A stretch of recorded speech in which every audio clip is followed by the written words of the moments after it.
नमस्कार। प्रोग्राम आजकल में आपका स्वागत है। नमस्कार। प्रोग्राम हेलो डीडी में आपका स्वागत है। नमस्कार। प्रोग्राम कानूनी सलाह में आपका स्वागत है। नमस्कार। प्रोग्राम हेलो डॉक्टर में आपका स्वागत है। इन प्रोग्रामों की आवाजें आती थी जम्मू दूरदर्शन से, लेकिन अब जम्मू दूरदर्शन प्रसार भारती का एक सफेद हाथी बन के रह गया।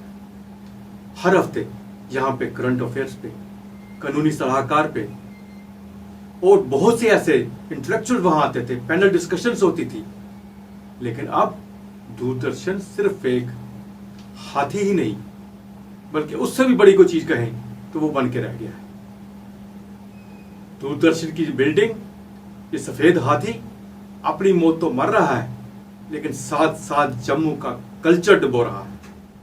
जिसके लिए जम्मू में दूरदर्शन खोला गया था, जिसका उद्घाटन हुआ था, जिसमें अब बहुत अच्छे अच्छे प्रोग्राम आते थे, जिनमें डॉक्टर जितेंद्र सिंह जैसे इंटेलेक्चुअल बैठते थे, जिनमें वेद वसीम जैसे जर्नलिस्ट बैठते थे, जिससे बड़े बड़े नेता आकर डिस्कशंस करते थे।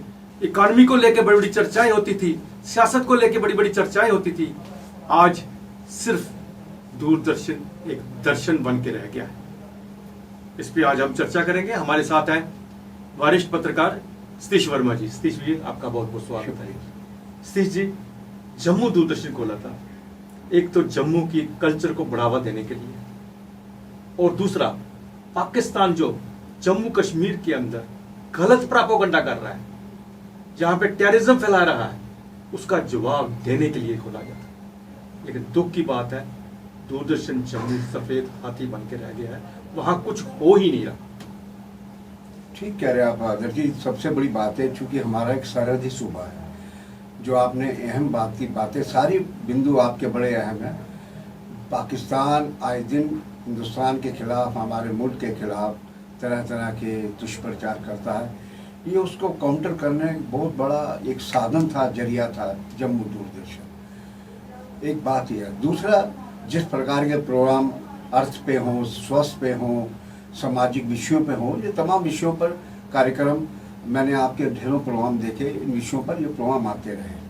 मैंने भी कुछ एक प्रोग्राम किए जम्मू दूरदर्शन पे। लेकिन विडम्बना ये है कि जब से यहाँ यूटी का सिलसिला बना है, उसके बाद मैं समझता हूँ कि जम्मू को एक मायने में पूरी तरह बैकफुट पे ला खड़ा कर दिया गया है। जम्मू के लोग अब ये समझ रहे हैं कि शायद हम ठगे गए हैं।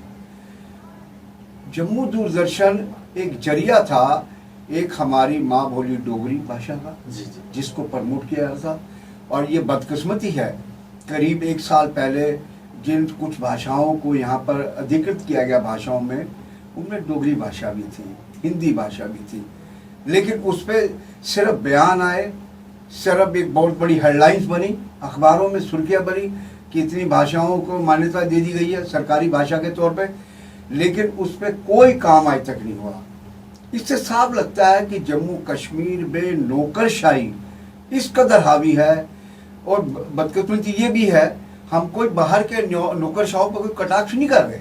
बड़े बड़े काबिल नौकरशाह हैं, बीबी व्यास जैसे आए हैं, सुधांशु पांडे जैसे आए हैं, MK द्विवेदी जैसे हैं, बड़े बड़े अफसर आए हैं, काबिल अफसर जिन्होंने कमाल का काम किया है। लेकिन ऐसे अफसर भी आए हैं जिन्होंने जम्मू को बिल्कुल एक खुड्डे खाते लगाने की कोशिश की। जैसे आपने बात की सफेद हाथी, दूरदर्शन सफेद हाथी बना दी गई। ये कितनी बड़ी, मैं कह रहा हूँ, विडम्बना है कि एक तरफ मोदी सरकार पूरी ताकत के साथ, जी डॉक्टर जितेंद्र सिंह हो, ये पूरी ताकत के साथ जम्मू को आगे बढ़ाने की कोशिश कर रहे हैं, लेकिन नौकरशाही जो है उनको लगातार पीछे से पीछे ले आने की कोशिश। तो सबसे बड़ी बात, सिर्फ हम डोगरी नहीं बात कर रहे, यहाँ से गोजरी, यहाँ से पहाड़ी, यहाँ से जम्मू की जितनी भी रीजनल लैंग्वेज थी, उन सब में प्रोग्राम होता था, लोगों का इंटरेस्ट होता था उनको देखने के लिए। लेकिन आज तो ये समय आ गया है कि अगर हम रिमोट को हाथ लगाते हैं तो वो खुद ही कहता है जम्मू, कृपया जम्मू दूरदर्शन मत लगाइएगा, है ही कुछ नहीं। और सबसे बड़ी बात है, सरकार काम कर रही है। जैसा कि आपने कहा, यहाँ पे जम्मू के अंदर इतने प्रोजेक्ट आए हैं, कोई हिसाब नहीं। और खासकर हम उधमपुर और कठुआ की कॉन्स्टिट्यूंसी की बात करें, डॉक्टर जितेंद्र सिंह ने इतने प्रोजेक्ट वहां पे लाए हैं। मैं तो कहता हूँ एशिया में नहीं, यहाँ तो वर्ल्ड का सबसे लंबा और ऊंचा पुल बन रहा है। लेकिन हमारा दूरदर्शन इन सब चीजों को दिखाने की बजाय, इन सब चीजों को बताने की बजाय, आज से 10 साल पुराने जो छोटे छोटे प्रोग्राम्स बने हैं उन्हीं को दिखाया जा रहा है। नहीं, बिल्कुल आप ठीक कह रहे हैं। अब देखिए ना, ये मतलब बड़ा हैरानगी होती, किसी को ये बात कही जाए वो हैरान होगा। जिस जम्मू ने खुले हाथों से झोलियां भरकर इस सरकार को बनाने में पूरी ताकत लगाई, सबसे बड़ी बात यह है कि मतलब जम्मू के सेंटीमेंट देखिए, पूरी तरह राष्ट्रवादी सेंटीमेंट्स हैं, मैं उस पर इशारा कर रहा हूँ। उसके बावजूद अगर कुछ नौकरशाही ऐसे यहाँ आके बैठ जाए जो अपना पूरा रेड टेपिज्म, जैसे लाल फीताशाही कहते हैं, हुंकार बरदनी, हमारे अंदर ताकत है, हम जो चाहे कर सकते हैं, तो मैं समझता हूँ कि दिल्ली बैठे जो लोग देखते हैं, चाहे डॉक्टर जितेंद्र सिंह हो या दूसरे जो भी माध्यम हो, उनको ऐसे अफसरों के खिलाफ ये देखना चाहिए कि ऐसे कैसे अफसर यहाँ बैठा दिए गए हैं जो कि जम्मू के जो सेंटिमेंट्स हैं, जम्मू की भावनाएं जो हैं। और सबसे बड़ी बात यह है, मैं फिर दोहरा रहा हूँ, पिछले साल जिन 4-5 भाषाओं को राजकीय भाषा बनाया गया, उस पर कोई काम नहीं हुआ। इसका मतलब क्या है? इसका मतलब तभी आवाज उठती है ना कि लोकशाही होनी चाहिए, यहाँ एक निर्वाचित सरकार होनी चाहिए। ये नौकरशाही बेलगाम है, जो जिसके मन में आ रहा है, लोग धक्के खाते हैं। हालांकि बार बार दिल्ली की तरफ से कहा जाता है कि भैया काम करिए, लेकिन नौकरशाही समझते हैं कि हमारे हाथ में शक्ति है, हमारे हाथ में ताकत है, हम जो चाहे वो करेंगे। जम्मू में इतने शानदार स्पॉट्स हैं जिन्हें हम कह रहे हैं कि हमारे नेता बहुत कोशिश कर रहे हैं, जिनमें डॉक्टर जितेंद्र सिंह बहुत कोशिश कर रहे हैं वर्ल्ड टूरिज्म मैप पे लाने के लिए, चाहे वो रियासी में है, चाहे वो डोडा में है, किश्तवाड़ में है, बहुत खूबसूरत जगह है। लेकिन उसका प्रोपेगेंडा होना चाहिए, एक प्रचार होना चाहिए। प्रचार का माध्यम ये है जम्मू दूरदर्शन।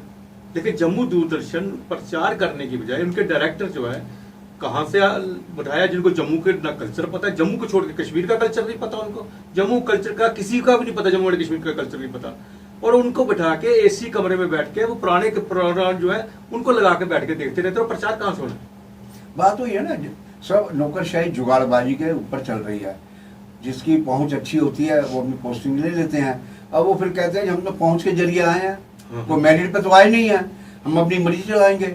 और ये देखिए ना, अब जिस प्रकार इस मौजूदा वक्त में खास तौर से जिस प्रकार तालिबान, अलकायदा और ISI जो कर रहे हैं, हरकतें कर रहे हैं, ऐसे समय में तो हमारी बेहद जरूरी है कि पाकिस्तान जिस प्रकार का दुष्प्रचार करता है अपने विभिन्न चैनलों के जरिए, तो हमें उसका जवाब देना है। आप कम से कम राष्ट्र हित को सोचिए, जम्मू हित को सोचिए, यहाँ की सद्भावना को सोचिए, भावना को सोचिए। ये कुछ सोचने को तैयार नहीं है। मैं समझता हूँ कि दिल्ली में बैठे हुक्मरानों को, खासतौर से दिल्ली का जो नेतृत्व, जो राष्ट्रीय नेतृत्व है, उनको ये समझना चाहिए कि यहाँ जो नौकरशाही ऐसे खासतौर से मामले जो संवेदनशील विभाग हैं, दूरदर्शन है या डायरेक्टर इंफॉर्मेशन है, इन सब में उन लोगों को लगाया जाए कि जो लोगों की नफ्स को समझे, यहाँ के लोगों की तकलीफों को समझे। और सबसे बड़ी बात है कि अगर जम्मू में आप जिस ओर इशारा कर रहे हैं कि जो टूरिज्म का सर्किट खड़ा किया जा रहा है बेहतरीन ढंग से, जितना मैं समझता हूँ इस कार्यकाल में जम्मू के टूरिज्म को बढ़ावा मिला, कभी किसी हुकूमत ने नहीं दिया। ये बड़ी काबिल तारीफ बात है। और अगर उसका प्रचार, जंगल में मोर नाचा किसी ने देखा, अगर उसका प्रचार नहीं होगा दूरदर्शन पे तो कौन देख, किसी को क्या पता देश के दूसरे से आने वाले लोगों को भाई जम्मू में दिखनी कौन को, जो सीधा कहेंगे चलो यार सीधा डल झील में बस शिकार में घूमो और लौटाओ।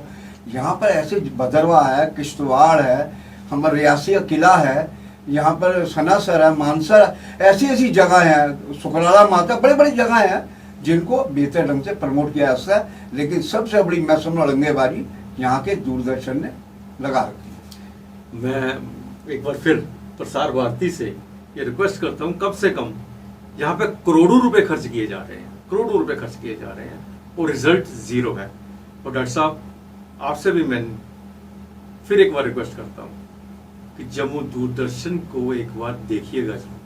ये वही दूरदर्शन का स्टूडियो है जहाँ हम आप बैठ के डिस्कशंस करते थे, एक हेल्दी डिस्कशंस होती थी, वो वक्त भी आप याद कीजिएगा और इसे वक्त रहते संभाल लीजिएगा, नहीं ये तो डूबेगा ही और जम्मू के कल्चर को भी डुबो के रख देगा। सी जी, आप हमारे स्टूडियो में आए, इसके लिए आपका बहुत बहुत शुक्रिया। आज के लिए बस इतना ही, अगले प्रोग्राम में फिर आपसे भेंट होगी, तब तक इजाजत दीजिए, नमस्कार।